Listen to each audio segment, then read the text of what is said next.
You're about to play an unfinished level from The Last of Us Part 2.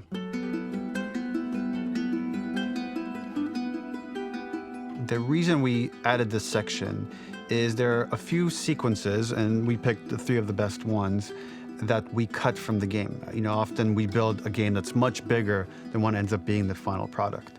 They were months away from being finished, but we wanted to give you an insight of what it's like when we built a game, because often we have this whole thing constructed and it doesn't have final art or audio or dialogue. And here you get to see the building blocks of what it's like when we first string a bunch of these levels together. This is the intro to the first deleted level, and this one is the roughest of the 3. We wanted to show more of how Jackson operates. So this is the festival where Ellie ultimately kisses Dina. This sequence would have come very late in the game as a flashback sequence while you're in the farm with Dina. And we wanted to show what is the rest of Jackson doing, and wanted to put on the stick, make it interactive. So you could see when you're outside, there are all these almost like carnival games that you can play. You could mix drinks, you could play with these kids that are playing a sort of clicker Marco Polo, sit down and listen to conversations.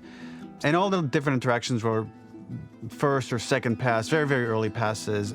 The building blocks are there, but nothing is final. And ultimately, while we were very excited by this sequence, it's pretty fun and lighthearted. It just slowed things too much as we're barreling towards the end of the story at this point.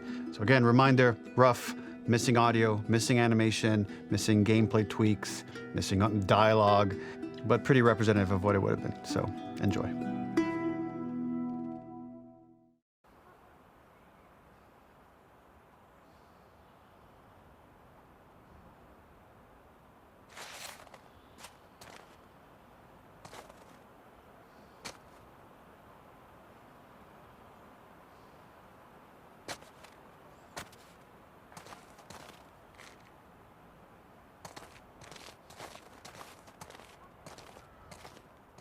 Originally, this level was going to transition us to farm.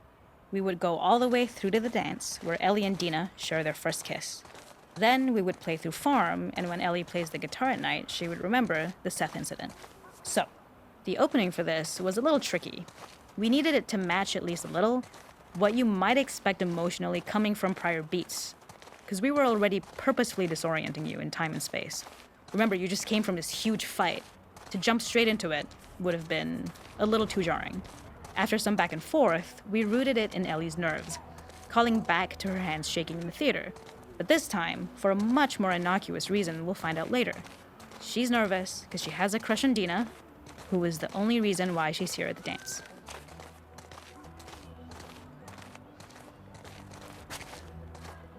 Something we really wanted to do was highlight the way their lives had turned upside down since she went down this path. We had this idea of recontextualizing all of our usual gameplay mechanics that were designed for really violent ends. The workbench, door bashes, throwable weapons, and even the infected, which is my personal favorite. Peppered throughout the level are moments of levity or shared history, all the while seeing how happy and mundane they all were before her huge revenge odyssey. It is not a festival without one of these throwing games. This one, of course, uses our throwable system where you're often chucking explosive things or stunning things, but for a more wholesome purpose, although some people take this game really seriously. A fun aspect of this is if you did well, you could win a toy here. Ellie would place it in her pocket. If you had done this, you'd find the toy with JJ, the baby, later back at the farm. When we cut this, the toy made it through anyway because it was so cute.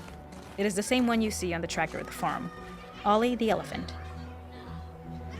This is one of my favorite sections because I think that it achieves both the slice-of-life aspect of Jackson while also being a stark reminder of how dark the world that they live in really, really is.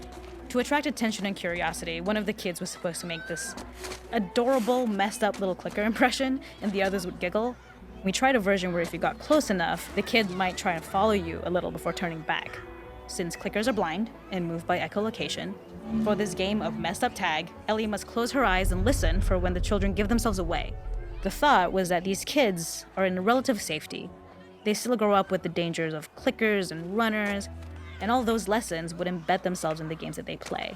When the festival got cut, they tried to preserve this moment and move it to the front of the game where the snowball fight is, as a tutorial. However, being in the headspace of a clicker doesn't really teach you how to deal with them. Eventually, it evolved, and they instead made the snowball fight, which was, I think, way more effective. For me, it's character illuminating that not only does Ellie know this game, she plays along. There's a familiarity with the kids that's really nice to see, especially because it's such a difference from the Ellie we see later, who has a sort of hollow normalcy that she's trying to get with JJ, but kind of fails.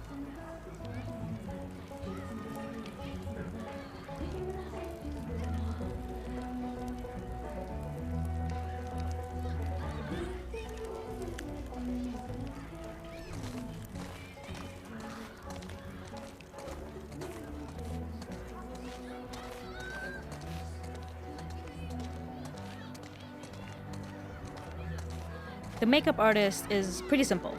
It's one of those little in-game scenes we peppered in to make it feel like Ellie had roots in the town.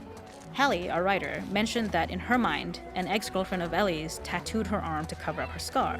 So we figured this might be the only time you get to see that. We wanted to hint at it and allude to it and make it feel like there had been so much more that had been happening and so much more that Ellie threw away.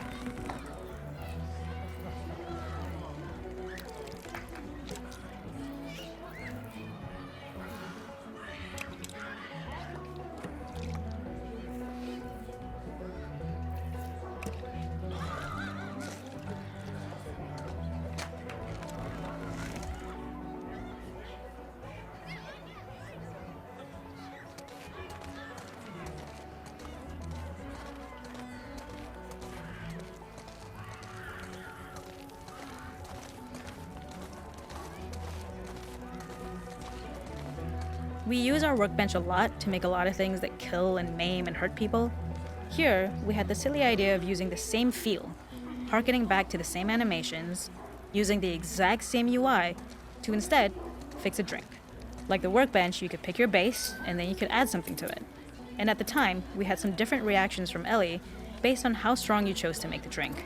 Something we wanted to prototype though, before it got cut, was picking up some ingredients around to add, like a lime or maybe a bottle of someone's favorite whiskey or salt, like you were earning upgrades. We also toyed with having Ellie carry around the drink you made and occasionally sip it, psyching herself up to go talk to Dina inside because she's nervous. It got too noodly though, because she would need to keep placing it somewhere before she did anything, so it would have ended up more trouble than it was worth.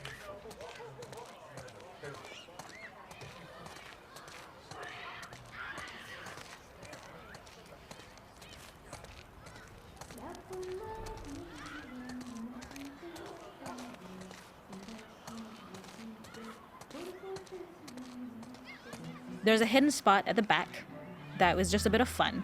It was highlighting Jackson's normalcy with something we would find in a real world. In the back, you would find teenagers finding some alone time with each other in a dark corner of a party. It was rewarding the player for peeking into a hidden corner, but ultimately redirecting them back to the festival. We also had versions of them smoking weed here, despite Maria's consternation, probably having gotten it from Eugene.